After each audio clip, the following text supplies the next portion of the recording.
Chag Sameach. It's quite different.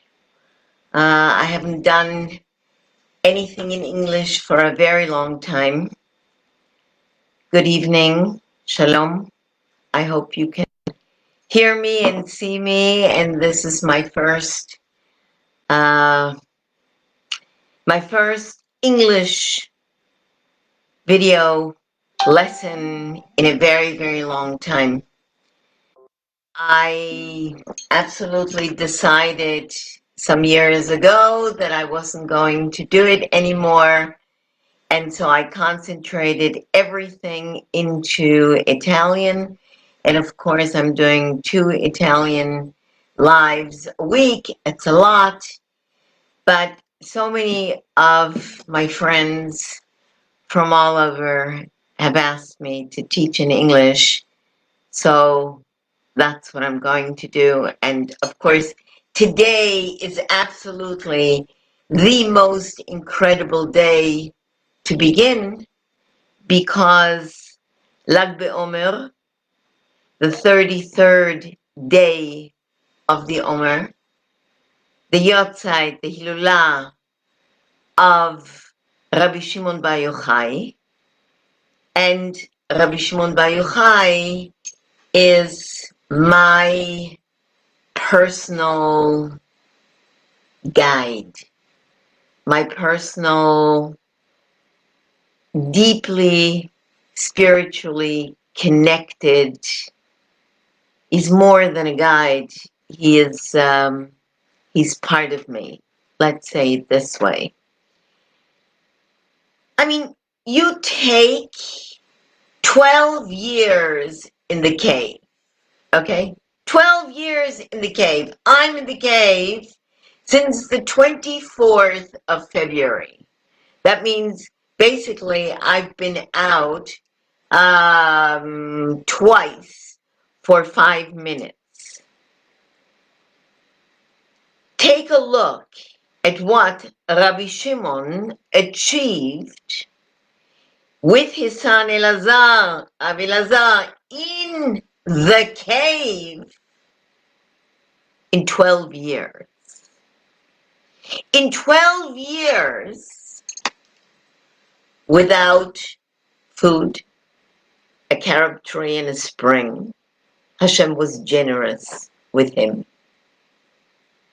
12 years of learning and studying and being totally and completely immersed in Torah and Shemaim, because just being immersed in studying is not enough to receive what he received and to do what he did and to glean what he understood. What he gave us, what he did for the world, what he gave to the world, obviously, because what he gave to us is what he gives to the world, because we are responsible, being the lamplighters of the world, to educate the world as to Torah and mitzvahs and commandments. Everything that we have, we're to give. In 12 years. And then an additional year for just putting it all together, because after 12 years, they still didn't understand Ve'ahavta l'recha kamocha in everything. And Hashem said, go back in.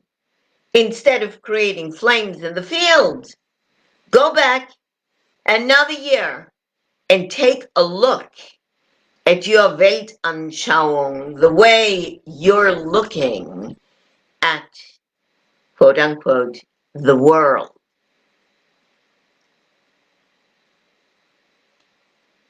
My talk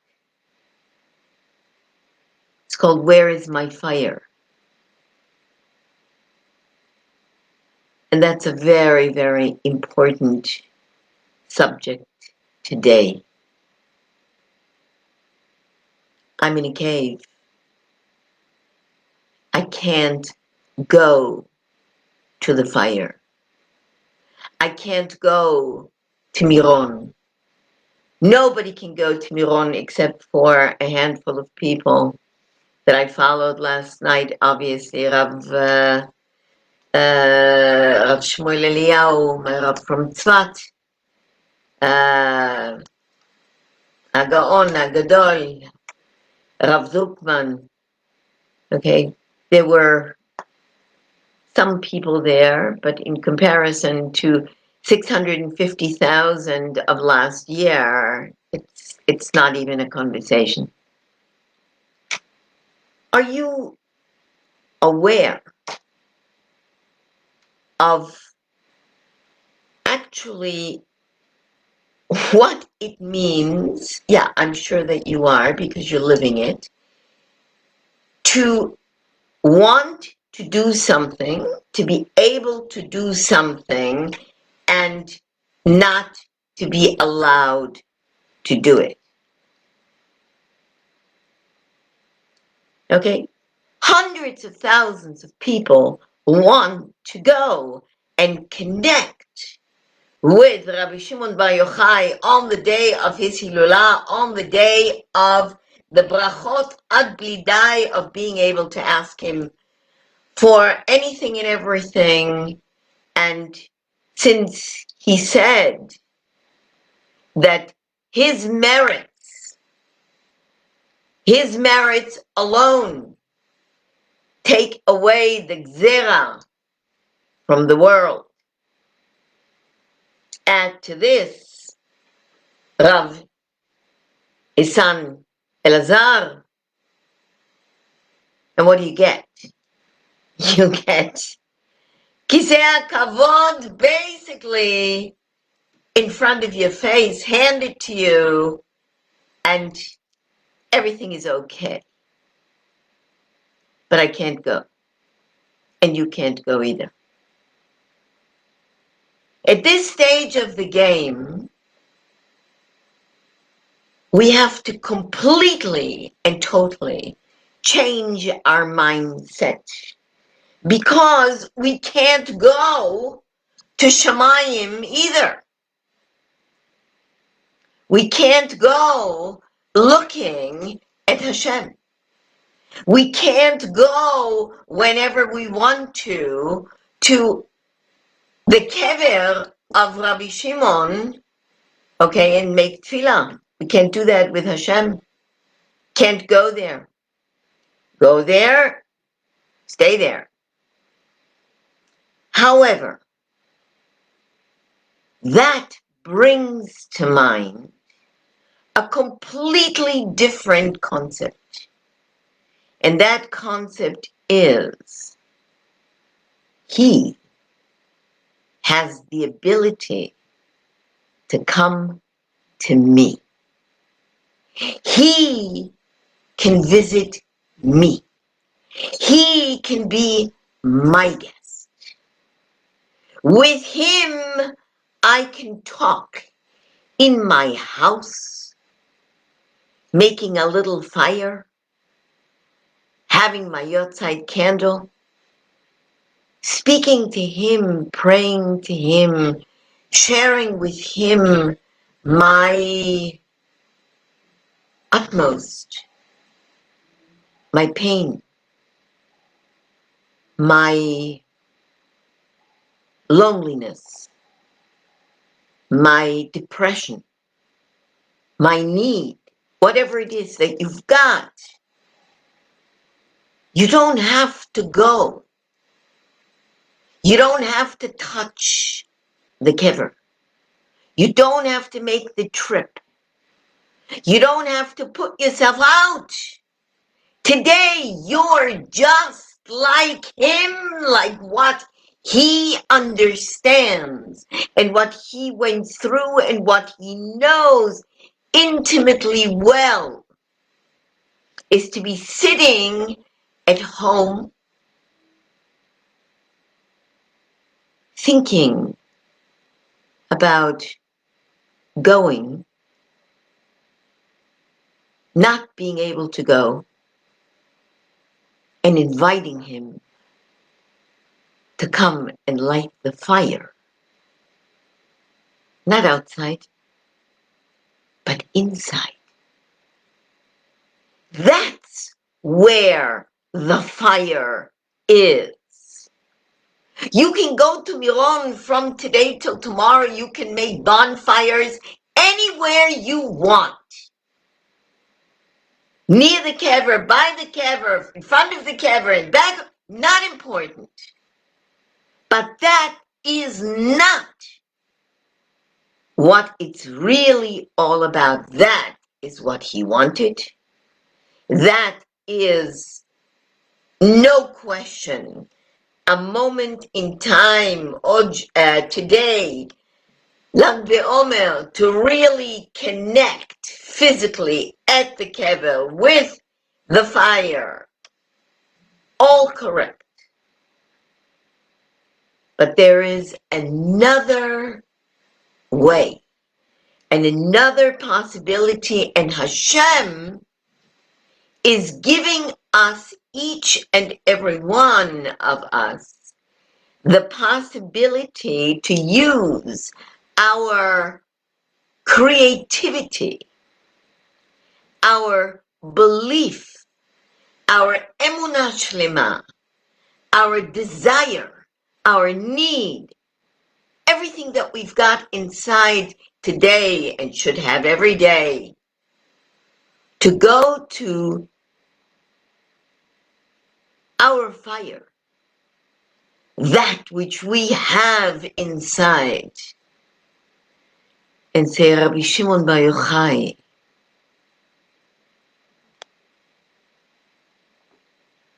my tefillah to you, in my moment, in my hour, in my year, in my life of need, this moment, come.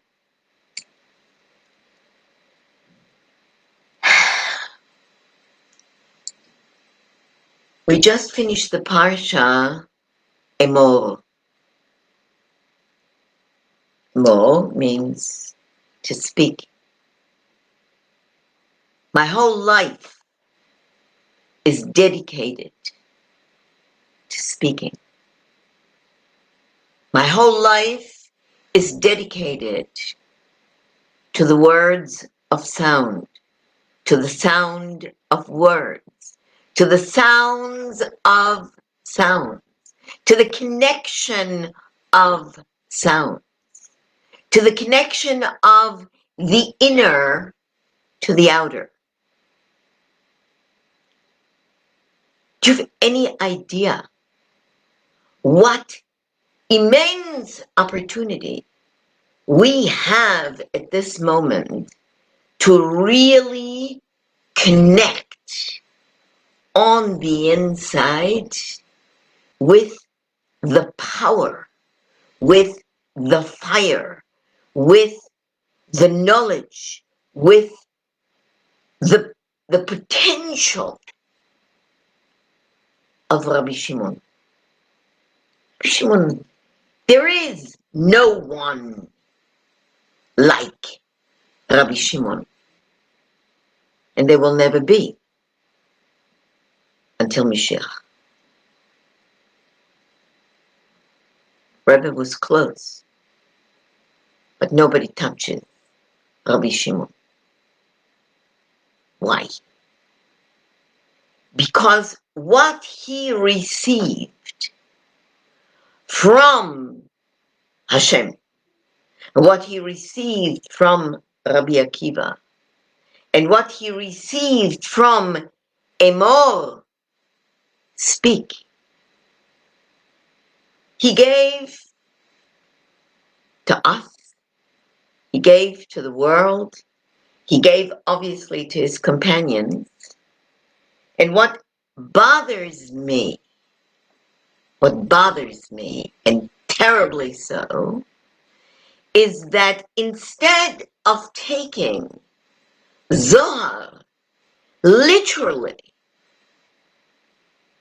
people are making up stories to sell the Book of Splendor, just like they're making up stories to sell Torah, to be convenient for people, to be convenient and pliable to the individual needs. Give me a break. Don't you see what's happening in the world? Have you no clue of what is being sold to you? You know what's incredible? Every Tom, Dick, and Harry under the sun considers himself a Kabbalist. Everybody teaches Kabbalah. Madonna is Kabbalah. What does Madonna have to do with Rabbi Shimon Bar Yochai? What do 90% of all the people that I hear, that I listen to, that I connect with, that I listen to their shiurim have to do with what is Rabbi Shimon Bar Yochai? And what is Kabbalah? And what is Torah? Now, I, by no stretch of the imagination, am a Kabbalist. By no stretch of the imagination, am a Talmud Chacham. Okay, that's reserved for other people, not for me. But what I am is somebody who wants, will find, and will go to the utmost to find and to fight for truth. I don't buy it. I will not buy the handout stories. You take me into the Zohar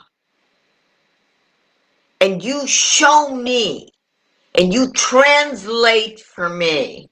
Okay, I work only with the Sonchino Zohar.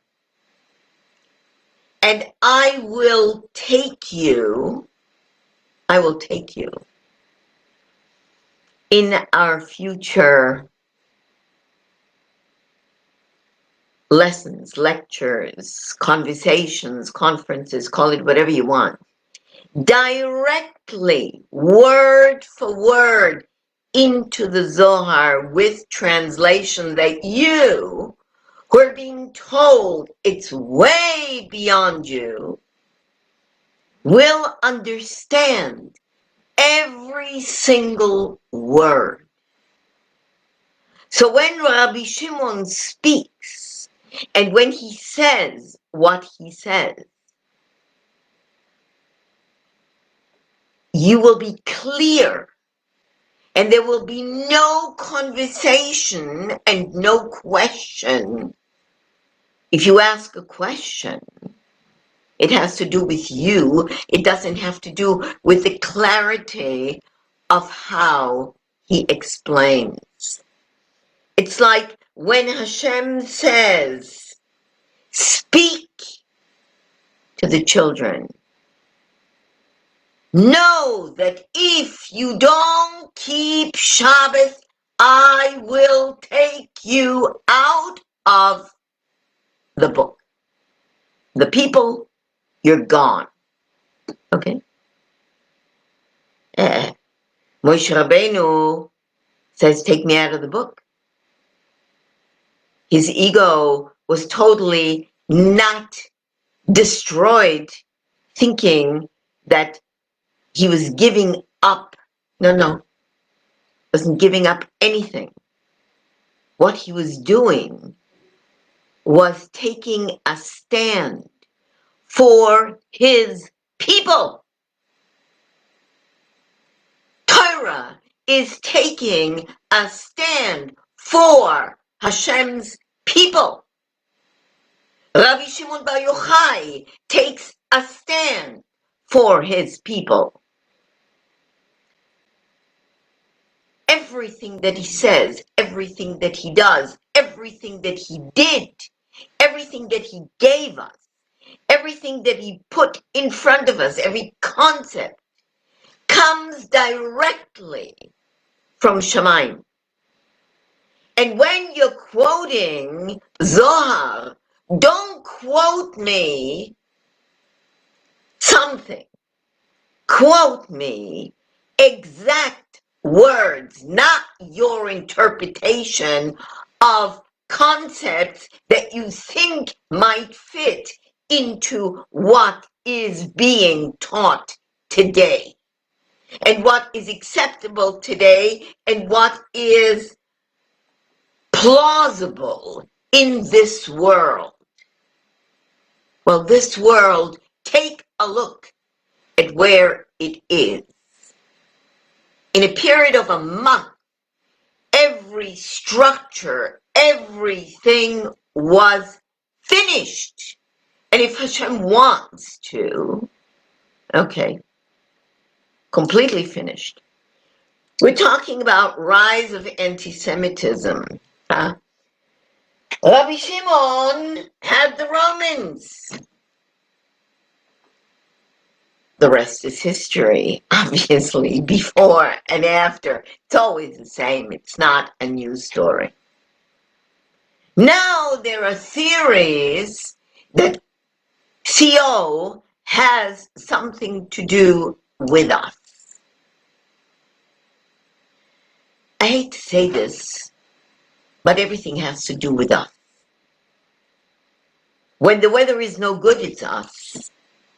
When there is a rainstorm and there are floods, it's us. When there are earthquakes, it's us. When there are wars, it's us. Everything has to do with us. Why? It's obvious. Rabbi Shimon understood it. We are Hashem's flock. We are his chosen people. He gave us the book. He gave us 613 commandments. He gave us laws that others in their lifetime didn't want to follow and returned it. No, that's not for good. That's not for us. We don't do that. We need this, and this. This doesn't give us that. Forget about it. Okay, so what are we talking about? We're talking about fire. Where is the fire? That you go to shul once a year? That you maybe fast for half a day or a day and you think it's a big deal? That maybe you keep kosher style. This is the book. This is Zohar. Why do you want to go to Miron? What for? Are you doing? Are you being what? Torah, which Rabbi Shimon represents. The truth is that it's all a story. Okay? It's the thing to do. You dance, you sing, you eat, you make picnic, you do everything, you daven, and for a day you're in a spiritual high. The fire is lit. Then you go home. You yell, you scream, you carry on. You go out and you have whatever. You go out with whom you want. You cheat on your wife, you cheat on your husband, you don't behave correctly. You steal, you do business in the wrong way. All examples, okay? The fact is that as human beings, we as human beings do not do what the book says, what Rabbi Shimon says, what Rabbi Shimon taught, what he wanted, what he gave his life, what he gave his koiches, his neshama. Okay, where is that? Where is that fire? Where is that power? Where is that truth? Where is that truth in us? There are giants today, giants of Torah. In the last 2 months, we've lost treasures. Why? Because Hashem wants to give us another chance to do tshuva. So he takes the tzaddikim as his korbanot, as his sacrifices. For me, for you. You've got to get, and maybe this is the best way to introduce my work, that what is going on in the world today and the creation of sugar candy called Judaism doesn't work. It's never worked, and it doesn't work now. And every single problem, and every single misery, and every single difficulty in your life, trace it right back into Torah. Because nothing that Hashem gives you, first of all, you can't handle, because he never gives you more than you can handle. Second of all, every single thing belongs to him. If you think you have any of it, forget about it, because in a second, it's gone. Do I have to say anything? What's going on is so crystal clear. Okay, I've lost everything over the last 10 years. And you know what?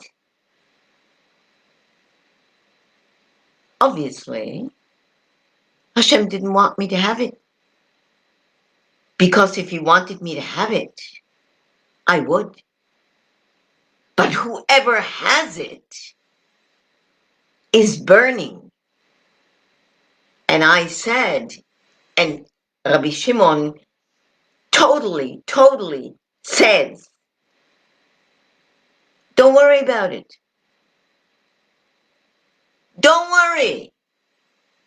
You don't have to worry.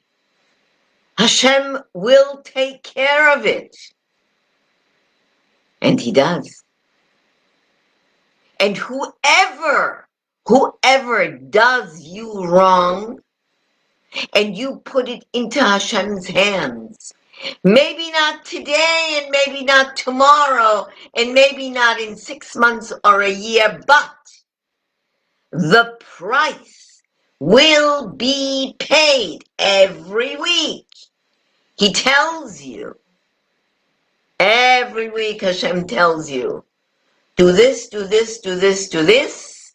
You don't do this, the result will be that.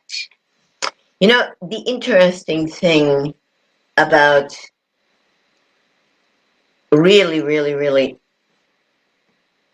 taking Rashi, and taking Rashi at the level of a 5-year-old studying Torah.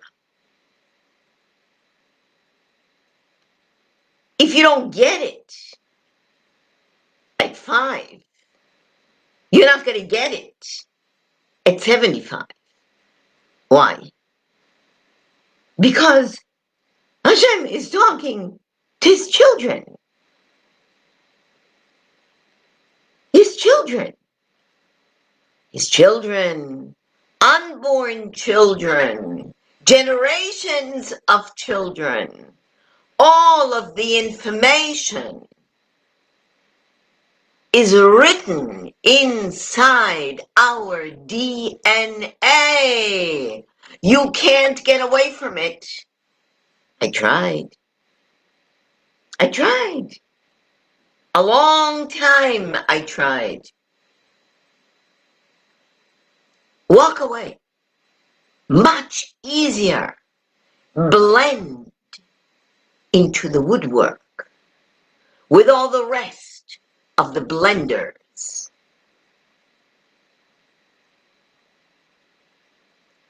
You pay. You pay enormous prices. Enormous prices.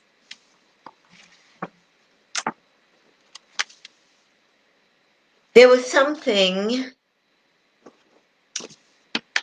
in the Gutnik Chumash, which is my Chumash in English, which I live by and I use, and I'm going to read to you Siches Shabbos, Parashat Behar, 57:25, the Rebbe.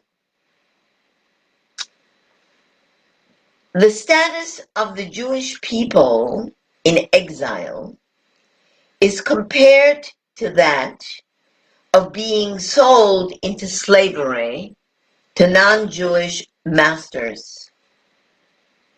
In such a difficult situation, a Jew may argue, how can I possibly keep all the mitzvahs when I live in a predominantly non-Jewish world? Nevertheless, just like the Jewish slave is required to keep all the mitzvahs, even in the house of his non-Jewish master, likewise the Jewish people have been given the strength from God not to be perturbed by the challenges of the non-Jewish world and to observe the mitzvahs with pride. Rebbe 57:25. Not with sugar coating, but bland. Exactly the way it's written. I don't believe in interpretation. I don't believe in trying to find a way around in order to get away with something and make it okay. A woman is not sneers when she's not covered. Basta, finished, over. Okay? A woman is not sneers if she is not covered. If she walks around looking like a starlet, she's not sneers. When I was in a certain place a number of years ago, I was totally appalled, but totally appalled. And this is a neighborhood. Okay? It's unbelievable. I'm the only Orthodox, observant Jewish woman in an Italian city in the south called Reggio Calabria. I am completely and totally 99.999% surrounded by non-Jews. Most fabulous people I've ever met in my whole life.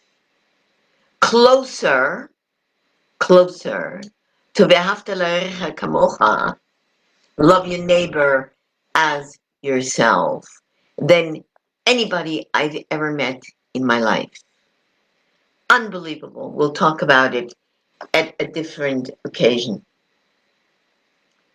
There is not a thing that I don't have in my house, that I don't bring in from Belgium, that I don't bring in from Rome, that I don't bring in from Israel, that I need, that I have to have, that is not lemehadrin kasher. Nothing. There are no compromises because I am living in Reggio Calabria. I don't compromise on my laws. I do absolutely, and I try to do like every other human being could, the best that I possibly can in order to fulfill what Hashem is asking of me. Of me, of us, of our people.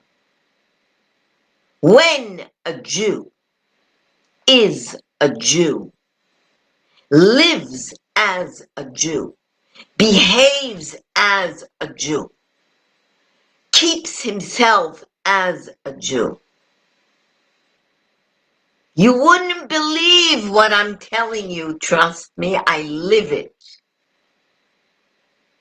The non-Jew is proud to have him as a friend, comes to him, helps him. People come to me, not now, of course, but before. Every Shabbos afternoon, we make third meal, and we study Torah, nothing else. The most beautiful learning you can ever imagine with people who want to know Hashem, who want to know me, who want to know a Jew. What is that? Who are you? Where do you come from? What is your history? Tell me about you. I just wrote an article for interreligious dialogue. Okay? These are the questions I ask. That's what I find. No matter where I go in the world and no matter where I've lived in my life, that is what I find. And the truth of what this is Torah. And the truth of what this is fire. That is my fire. That is my neshama ripping out every negativity and saying, I don't want any of that. I've got Torah, I've got mitzvahs, I've got my Rav, I've got my learning, I've got the truth. I'm not looking for an easy way out. I want to live who I am. I want to live the privilege of being a Jew. The privilege of being a Jew. The privilege of having a Rabbi Shimon Bar Yochai. The privilege of being part of the people of the book. The privilege that Hashem gave my neshama to be real who I am. Not some kind of a whatever. Forget the words, not important. You know exactly what I'm talking about. There are lots running around. Many, many, many more are running around in the last 15 years. Male and female. Here are the titles. The titles. What does this mean? A title means nothing. It means zero. In the eyes of Hashem, your title means bupkis, nothing. You know what means something? What's here? What is it you're doing? What are your actions?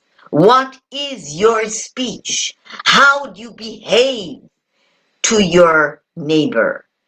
How do you behave in synagogue? Do you know what Rabbi Shimon says when it comes to cantors, rabbonim, singing and praying in synagogue?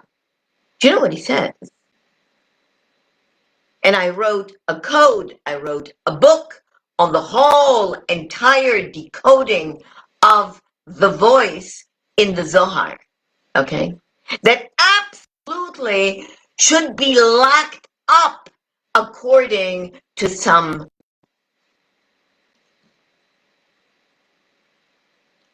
But it's not going to be locked up. It's going to remain.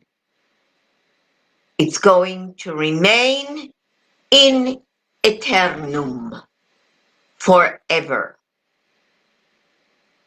It is not going to go away. Rabbi Shimon says that if the voice of a cantor or if the voice of a Rav that is saying or singing, and singing is worse than speaking, I can tell you that, if the voice is not in the appropriate place, using the appropriate tools, Hashem will not listen to it. He will not accept it. He will not, under any circumstances, allow those words to arrive in front of his face. They'll arrive in the back of his back, on his shoulders. One day we'll talk about it. Today's not the day. But know that the Zohar, Rabbi Shimon's work, the fire, the need for that fire is growing every moment of every day. We're in the time of Mashiach. Things are not going to get better before they get much, much, much more difficult, because everything that is happening is written. There is no sugar on top of that at all. It's written. So if you want to know and it interests you, go study. But don't go study with people who are going to give you pablum, baby food to eat. Go study. Really study. Read. Accept truth. And not only accept it, but live it. Where is the fire? The fire is real. The fire is inside your neshama. And there are no compromises. Teshuvah, at this moment in time, you have still time to really, really, really do tshuva. Not fake, not telling yourself, oh, I'm religious, okay? But really do tshuva. And when you really do tshuva, and when you really, really, really connect with that fire, Rabbi Shimon is right there with you. You don't have to go anywhere. And you don't have to cry about the fact that you're not going. You bring him to you because he will come and he will share his fire with you. So light up. Ask him to guide you. Ask him to listen to your tefillahs. Ask him to move the chessboard of your life. Ask him to intervene for you, like we asked the Rebbe to intervene for us with Hashem. Light that fire with your emunah, with your truth, with your belief. Don't light the fire. Do not light the fire with a match. Light the fire with the spiritual, real truth of what it means to be a Jew. In this world and in the next world. I will see you, Be'ezrat Hashem, next week Tuesday, and we'll continue. In the meantime, please write, please communicate, please share, and we'll grow together. And that's what it's all about, to face the world, not to have to go back into the cave for another year to change our view of things the way they need to be. Time is of the essence. Time is short. Mashiach is here. Ciao. From Italy. Shavua Tov. Shabbat Shalom. And we'll see each other next week, Be'ezrat Hashem. Bye.